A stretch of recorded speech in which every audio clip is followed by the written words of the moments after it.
इस तरह से है कि ये इनको डायबिटीज़ थी, लेकिन जब हमारे साथ ये फ्रॉड हुआ 2 करोड़ 35 लाख रुपए का जो हमारे साथ फ्रॉड हुआ है सर, उसके बाद ये इस बंदे ने जब हमें थ्रेट्स किए हैं, तो उसके बाद मेरा हस्बैंड जो है, इनको ब्लड प्रेशर का भी इशू हो गया था स्ट्रेस की वजह से, और वो आहिस्ता आहिस्ता डायबिटीज़ और ब्लड प्रेशर इनके किडनीज़ को इफ़ेक्ट कर गए, और अब वो किडनीज़ को इफ़ेक्ट करने की वजह से आहिस्ता आहिस्ता किडनीज़ डैमेज होते होते, और अब ये पिछले 2-3 महीने से डायलिसिस पर आ गए। अल्लाह ताला आप दोनों को जो है सेहत बख्शे और आप लोगों को अपने हिफ्ज़-ओ-मान में रखे। मुझे बताएं कि ये फ्रॉड किस तरह से आपके साथ हो गया? आप खुद भी एजुकेशन डिपार्टमेंट से हैं, मलिक साहब भी बड़े जो हैं समझदार हैं, हुआ क्या? आप लोग किस तरह से इस फ्रॉडिये के हत्थे चढ़ गए? किस तरह से इसने आपको फंसाया? कोई डीलर नहीं डाला? आपने कैसे अपनी सारी उम्र की जमा पूंजी बेच के इसके हवाले कर दी? जी सर, जैसे कि आपको पता है कि हम स्पेशल एजुकेशन डिपार्टमेंट से हैं। ये मैं अभी भी उधर as a senior teacher grade 18 में गजेटेड ऑफिसर के तौर पे जॉब कर रही हूँ, और हस्बैंड मेरे वहाँ से एडमिनिस्ट्रेशन से रिटायर हुए हैं पिछले 2-3 साल से, जब हमने ये प्लॉट लिया था।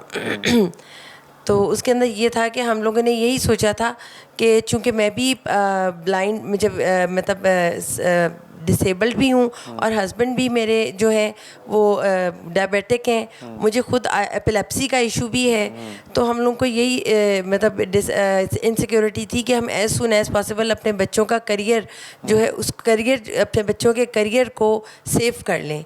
और क्योंकि आप लोगों ने अपने बच्चों के लिए चाहा कि एक छत ले लें, हम जिस घर में बैठे हैं किराए पे है। ये घर किराए पे है सर, और हमें मतलब आपको पता है कि गवर्नमेंट एम्प्लॉयज़ की तो इतनी ज़्यादा मतलब इनकम नहीं होती कि हम लोग रेंटेड हाउसेस वगैरह अफोर्ड कर सकें। ठीक है। तो उसके लिए हम लोग यही चाहते थे कि हम अपने बच्चों के लिए एक ज़ाती छत, ज़ाती घर, ज़ाती रिहाइश का बंदोबस्त कर लें, और ताकि हम अपने जो माहाना जितने भी अखराजात होते हैं डेली के और महीने के, उनको अच्छे तरीके से मैनेज भी कर लें, और बच्चों की एजुकेशन भी इफेक्ट ना हो। अच्छा ठीक है, जब आप लोगों ने सोचा कि अब हमें अपने बच्चों के लिए एक घर खरीदना है, तो आपने अपनी सारी जमा पूंजी बेची? जी सर। और आपने एक घर ढूंढा? बिल्कुल। तो ये शख्स आपको कैसे मिला? किसी डीलर ने मिलवाया? कोई जानने वाला था? आप इस शख्स से मिले कैसे? जी सर, ये हमारे एक डीलर हैं जो हमें पहले भी मतलब हमारी फैमिली के अंदर हमारी फैमिली मेम्बर्स को प्लॉट्स वगैरह दिलवा चुके हैं, और वो काफ़ी मतलब उनके लिए सक्सेसफुल और अच्छे मतलब मुफीद साबित हुए हैं। तो इन्हीं को हमने कहा था कि हमें कोई अच्छा प्लॉट वगैरह या कोई अच्छा घर दिखा दें, तो उन्हीं के थ्रू हमने ये घर, हमें ये प्लॉट दिखा, उन्होंने हमें ये प्लॉट दिखाया। ये प्लॉट जो है ये house number 13D block D में है, और फॉर्मनाइट हाउसिंग सोसाइटी जो मिस्टर असद वट्टू का इसके ओनर हैं, उस सोसाइटी में ये प्लॉट है। ये प्लॉट भी है, और इसको आप कुछ हद तक ये भी कह सकते हैं क्योंकि इसकी बेसमेंट बनी हुई है, और बेसमेंट अभी इनकम्प्लीट है, मगर वो कितना कितने मरले का था? एक कनाल का प्लॉट है सर। और आपकी मतलब कि आपने इसको डीलर के थ्रू ढूंढा, आपको ये बेहतर लगा? जी। और आपकी डील कितने में हुई? सर, हमको ये बेहतर इस तरह से लगा कि हमने एक जगह तो लेनी थी रहने के लिए, हमने रेडीमेड घर भी देखे, मगर इस तरह से है कि ये इनके साथ जब हमारी बातचीत हुई, तो इन्होंने ये जिस बंदे से हमने ये लिया है, मियाँ आसिफ नदीम, ये मतलब इससे जब हमारी इनसे बातचीत हुई, तो इन्होंने और इनकी मिसेस ने हमें बताया कि जी हम मजबूरी के अंदर ये प्लॉट बेच रहे हैं, हम बहुत ज़्यादा डिज़र्विंग हैं, इस वक्त बहुत ज़्यादा फाइनेंशियल क्राइसिस से गुजर रहे हैं, बेटी की शादी करनी है, दामाद हिस्से मांग रहे हैं, एक बेटे की भी शादी करनी है, एक बेटे का ट्रीटमेंट भी करवाना है, तो हमें काइंडली आप अगर आपने इन्वेस्टमेंट करनी ही है तो आप हमारे साथ कर लें, और ये हम अपना प्लॉट आपको बेच देते हैं। तो आपने अगर मतलब हमने फिर इनके साथ मतलब इनकी प्रॉब्लम को अंडरस्टैंड करते हुए कि जी अगर हमने भी इन्वेस्टमेंट करनी ही है तो हम इनकी हेल्प भी हो जाएगी, तो हम ये प्लॉट ले लेते हैं। ठीक है। तो हमने उससे इस तरह हमारा इनके साथ एग्रीमेंट हो गया 2,35,00,000 का। ठीक है, वो एग्रीमेंट में सारी अमाउंट वगैरह मौजूद है। हमने इनको 1 लाख रुपया टोकन मनी के तौर पे दिया, और उसके बाद 19 लाख रुपया मज़ीद हमने इनको देकर टोटल 20 लाख रुपीस यानी 20 लाख रुपए हमने इनको बयाने के तौर पे पेमेंट कर अच्छा, आपने मौके पे जब आपकी डील हुई तो आपने 1 लाख रुपया बतौर टोकन दिया? जी जी। और फिर 19 लाख रुपया देके आपने 20 लाख का बयाना मुकम्मल कर दिया?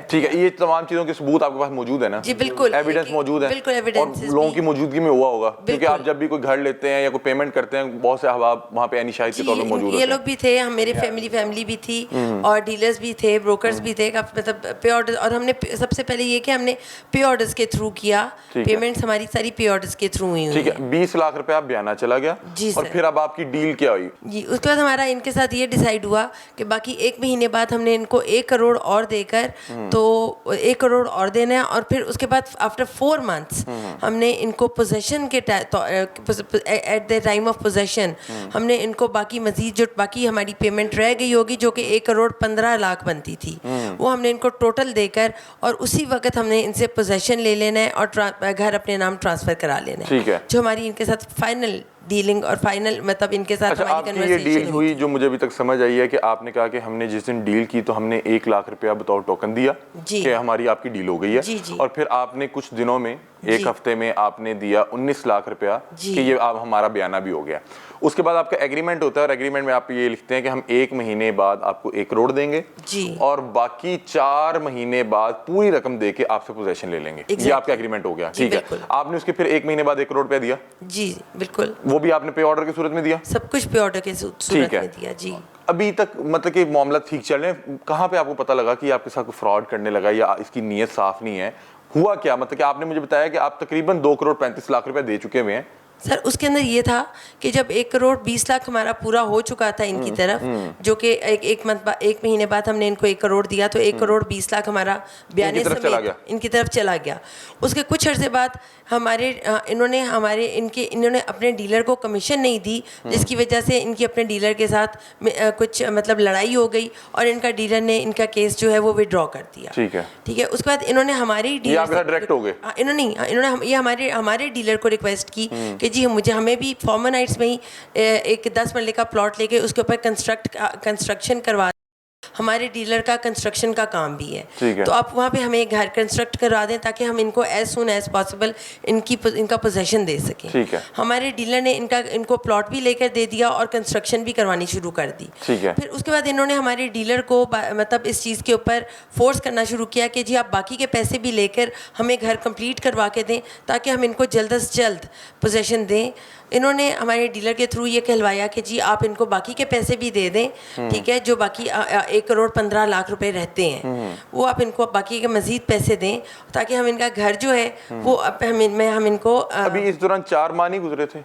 4 माह नहीं गुजरे, आपने 4 माह के बाद पूरी पेमेंट करके घर लेना? नहीं 4 माह, हम लोगों का तकरीबन 2 महीने गुजरे थे। ठीक है, और इन्होंने डीलर के थ्रू और खुद भी आने जाने के सिलसिला शुरू कर दिया रिक्वेस्ट करके कि हमारे मसाइल हैं, बच्चों की शादी है, घर बना रहे हैं, तो आप हमें पैसे दें और हमसे पोजेशन पहले ही ले लें। ठीक है, नहीं पोजेशन ना लें आप। इन्होंने कहा कि जी आप हमें पैसे दे दें और हमें कुछ अर्सा रहने की इजाज़त दें ताकि हम अपना घर बना के तो आपको उसके बाद फ़ौरन हम आपको पोजेशन दे देंगे। ठीक है।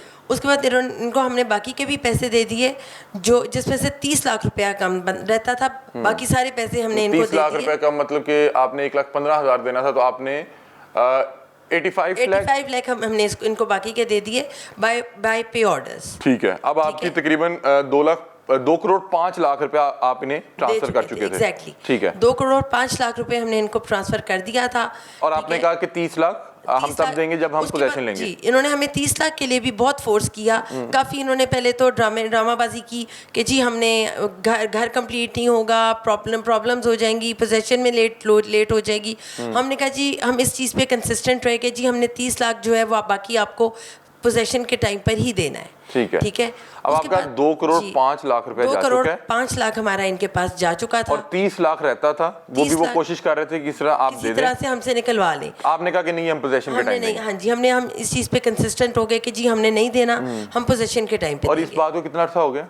सर ये तो अब 2.5-3 साल होने को आ गए। अभी तक आपको पोजेशन नहीं मिल सकी? जी नहीं। आपको कब पता लगा कि हम जो है इसको तकरीबन 2 करोड़ 5 लाख दे चुके हैं और अब ये पोजेशन देने के मूड में नहीं है? जब सर हमने इनको 2 करोड़ 5 लाख दे दिया था और उन्होंने देखा कि हम इनको बाकी पैसे नहीं दे रहे, तो इन्होंने अपने एक दामाद के थ्रू हमें थ्रेट्स कराने शुरू कर दिए।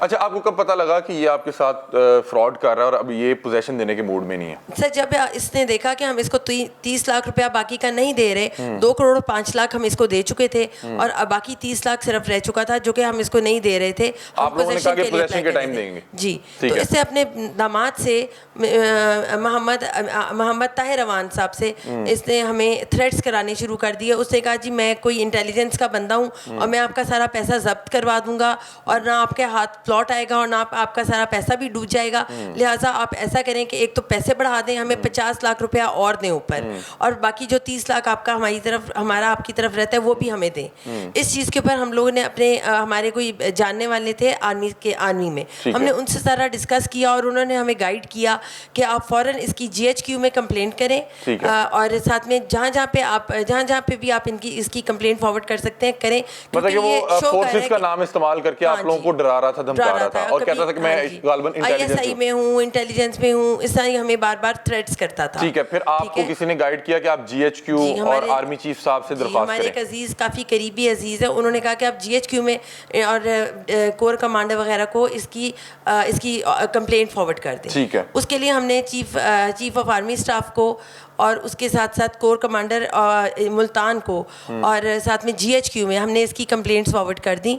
वहाँ पे फिर इसको उन्होंने स्नप किया कि जैसे कि भाई तुम्हारा ये सिविल केस है और तुम्हारा इसके साथ कोई कंसर्न नहीं है, तो तुम इसके अंदर क्यों इंटरफेयर कर रहे हो, और अगर तुम इसके अंदर मजीद इंटरफेयर करोगे तो हम तुम्हें मतलब तुम्हारी इंक्वायरी भी हेल्ड करवा देंगे और तुम्हें टर्मिनेट भी कर देंगे। ठीक है, उसके अंदर ये था कि फिर ये उस वक्त थोड़ा सा मतलब उनकी मतलब ये थोड़ा घबराया और ये पीछे हट गया। उसके बाद इसने थ्रेट्स करने छोड़ दिए। ठीक है, उसके बाद कुछ अर्से बाद फिर ये जो मियां मोहम्मद आसिफ नदीम है जिसने हमारे साथ फ्रॉड किया है, ये जितना अपने आप को मजलूम साबित करता था ये उतना ही बड़ा फ्रॉडिया निकला। इसने हमें एक अपने किसी वकील के थ्रू नोटिस भिजवा दिया कि जी हम आपने सिर्फ हमें 20 लाख रुपए बयाने के दिए हुए हैं और इसके अलावा आपने हमें कोई पैसा नहीं दिया। और हम अब वो मुकर गया, वो जो उसने तकरीबन 2 करोड़ रुपया आपसे लिया वो मुकर गया। उसने कहा सिर्फ आपने बयाने का 20 लाख दिया है, आपने 2 करोड़ नहीं दिया। हालांकि पे ऑर्डर के आपके पास वो पे ऑर्डर पे दिया ना आपने, आपके पास तमाम डॉक्यूमेंट्स एविडेंस मौजूद होंगे। बिल्कुल सर। ठीक है,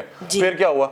इससे हमें कहा कि जी आप हमसे ज़बरदस्ती बाय फोर्स हमसे पोजेशन दिलवाना चाह रहे हैं और हमने मतलब इस चीज़ को, और अब मैं मतलब जब हमने इसके वकील के वो तो इसने कहा कि जी हम आपको पैसे पोजेशन नहीं देंगे और इससे हमें नोटिस भिजवा दिया। वहाँ पे हम थोड़े से इनसिक्योर भी हुए और अपने पैसे के लिए भी मतलब पैसों की परेशान हो गए ना, सारी उम्र की जमा पूंजी थी हमारी, ऑब्वियसली हमारी सारी उम्र की जमा पूंजी थी। ठीक है, उसके लिए हमने इनसिक्योर होकर और अपने पैसे को भी सेव करने के लिए और इससे कहा कि जी हमें मतलब और इस वजह से कि जी ये कहीं और प्लॉट ना बेच दे। ठीक है, वो जगह जो हमने ख़रीदी थी वो आगे ना कहीं बेच दे। हमने फिर कोर्ट में अप्लाई किया स्टे के लिए। ठीक है, कोर्ट में हमने सारे अपने जो जितने भी एविडेंसेस थे, सबूत थे, पे ऑर्डर्स थे, सारे अपने प्रूफ्स वगैरह शो किए, तो कोर्ट ने हमें जेन्युइनली हमें स्टे दे दिया। ठीक है, ठीक है, और अब हमारे पास वो स्टे, हमारा वो जो जगह हमने इससे ली है जिसकी हमने 2 करोड़ 5 लाख रुपए पेमेंट इसको की है और बाकी 30 लाख रुपया जो है वो हमने कोर्ट में जमा करा दिया। ठीक है, और हमें अब आपका तकरीबन 2 करोड़ 35 लाख पूरा जा चुका है। 30 लाख रुपया हमारा कोर्ट में जमा है और बाकी 2 करोड़ 5 लाख इसके पास। तो अभी क्या मसला आ रहा है कोर्ट में, ये मामला कब से है और क्या ये आता है वहाँ पे पेशी में आता है? सर 2.5 साल हो गए हैं हमें कि हम कोर्ट के चक्कर लगा रहे हैं। आपको पता है कि कोर्ट के अंदर फिर तारीखें भी बहुत ज़्यादा होती हैं और ये जानबूझकर तारीखों के ऊपर नहीं आता, और वैसे तो ये खुद तो आता ही नहीं है, इसका वकील ही आता है, हाजिरी लिखवाता है या कभी आता नहीं है और उस तारीख डलवा के चला जाता है। ठीक है, जिसकी वजह से ये 2.5 साल से हमारा केस जो है हमारा मतलब एक जेन्युइन केस है। हमारी सारी मतलब प्रूफ्स इनके पास हैं, एविडेंसेस इनके पास हैं, पे ऑर्डर्स इनके पास हैं, लेकिन हमारा केस जो है वो लटकता जा रहा है। और आप लोग ये भी किराए के घर में बैठे हुए हैं। हम इस 2.5 करोड़ का घर लेने के बाद आप लोग फिर भी यहाँ पे किराए के घर में 2.5 करोड़ का घर हमने लिया है और ये हमारी पैसे से इसने वहाँ पे अपने फॉर्मनाइट हाउसिंग सोसाइटी में ही एक और घर बना लिया, और घर भी ग्रे स्ट्रक्चर खड़ा कर लिया है, प्लॉट भी ले लिया, उस पर ग्रे स्ट्रक्चर भी खड़ा कर लिया है और वो जगह जो हमने इससे ख़रीदी थी उसके अंदर ये रह रहा है, उसकी बेसमेंट बनी हुई थी, उस बेसमेंट में ये खुद फ्री रह रहा है और हम यहाँ पे किराए के घरों में धक्के खा रहे हैं, ठीक है। और मतलब जिसकी वजह से हमारे बच्चों की एजुकेशन भी डिस्टर्ब हुई है, रुकी हुई है, ठीक है। और हमारे लिए अपना अदरवाइज़ जो मंथली फाइनेंसेस हैं उनको मैनेज करना इंतहा से ज़्यादा मुश्किल हुआ है।